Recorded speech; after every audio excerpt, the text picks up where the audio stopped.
જય માતાજી, જય શ્રી કૃષ્ણ બધાને। આજે હું છે ને કોઈ વ્લોગ નથી, આજે મારી રેસિપીનો વિડીયો છે। તો મેં છે ને શાક વઘાર્યું ત્યારે તમને લોકોને બતાવ્યું નહીં, એમાં લસણ અને ટામેટાં અને થોડું હળદર નાખ્યું અને મિક્સ કરી દીધું। આજે હું છે ને છોલે ચણાનું શાક બનાવું છું। ત્યાં બહુ ઇઝી ને સિમ્પલ રેસિપી છે, તો તમે લોકો જરૂરથી એકવાર ટ્રાય કરજો તમારા ઘરમાં।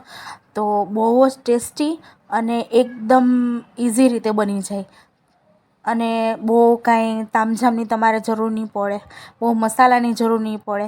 જો એમાં મેં લાલ મરચું નાખી દીધું, પછી મેં ધાણા જીરું નાખી દીધું, એમાં થોડુંક પાણી નાખી દીધું અને થોડુંક હલાવીને ધાણા જીરું નાખી અને થોડુંક મીઠું નાખ્યું સ્વાદ પ્રમાણે અને પછી એને મિક્સ કરી દેવાનું। અને જો આ સારી રીતે મિક્સ થઈ જાય પછી એમાં મેં છોલે બટેકા બધું નાખી દીધું અને એને બી સારી રીતે મેં મિક્સ કરી નાખ્યું। અને એમાં છે ને મેં છોલે ચણાનો મસાલો આવે એ થોડોક નાખી દીધો, અને જેનાથી છે ને સ્વાદ બહુ જ મસ્ત આવે। અને ઓફ કેમેરા છે ને મેં એમાં થોડુંક ખાંડ અને આપણે કસ્તુરી મેથી અને થોડુંક લીલા ધાણા નાખી અને એ મેં રેકોર્ડ કરતાં ભૂલી ગઈ, પણ એટલી વસ્તુ મેં પાછળથી નાખી દીધી। તો જોઈ શકો છો મેં ચણા ને બટેકા નાખી દીધા અને આ છોલે મસાલે અને બધાને છે ને સારી રીતે હું મિક્સ કરી લઈશ। તો આ એકદમ સુપર યમ્મી અને બહુ ઇઝી રેસિપી છે। જો તમે તમારા ઘરમાં ટ્રાય કરતા હોય તો આ રીતે એકવાર ટ્રાય કરીને તમે મને બતાવજો કે તમને કેવું લાગ્યું આ, અને તમે જરૂરથી ટ્રાય કરજો, તમને 100% સારું લાગશે। આ જો મેં એમાં બધું મિક્સ કરી નાખ્યું અને આ મારા જયભાઈ એ રમે છે અને મને બતાવે છે, આ જો આને સંતરું કહેવાય।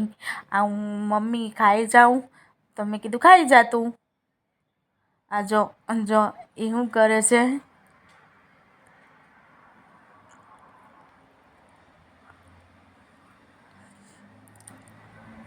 તો હવે ચાલો આપણે શાકમાં આવીએ।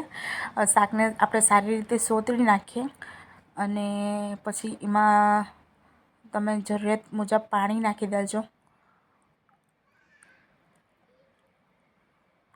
જો મેં સારી રીતે મિક્સ કરી લીધું અને હવે છે ને હું ગેસના ફ્લેમને છે થોડુંક ધીમું કરી નાખીશ અને આમાં 1 ગ્લાસ ભરી અને પાણી નાખી દઈશ। જો મેં મિક્સ કરી લીધું બરાબર, હવે એમાં 1 ગ્લાસ પાણી આખું નાખી દઈશ અને હવે બધું બરાબર મસાલાને મિક્સ કરી અને કૂકરનું ઢાંકણું બંધ કરી દઈશ। 6 સીટી આવે એટલે અમારું છોલે ચણા તૈયાર।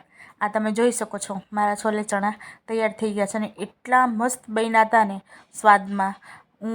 મેં આમાં ના તો કાંદા નાખ્યા, ના તો બીજું કાંઈ નાખ્યું, બસ ખાલી સિમ્પલ રેસિપી છે। જો તમને આ વિડીયો ગમ્યો હોય તો લાઈક, કમેન્ટ, સબસ્ક્રાઈબ કરતા ભૂલતા નહીં। જય માતાજી।